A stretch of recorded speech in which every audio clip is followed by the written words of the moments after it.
Ang katapatan. Ang katapatan ay isang mabuting gawa, salita na may mabigat na kahulugan. Pinakamahalagang salik ng tao, matapat sa salita at gawa, matapat sa sarili at kapwa.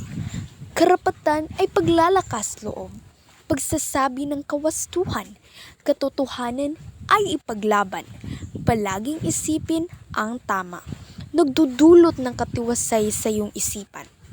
Pagsunod sa katapatan, mabuting gawa'y ipakita. Konsensya ang kailangan. Maging matapat ang puno ng takot sa puso't isipan. Pagsisinungaling ay nakakapahamak, nakakasakit sa kapwa. Kaya'y katapatan ay ipalago, huwag pagsisinungaling, upang ang buhay ay payapa.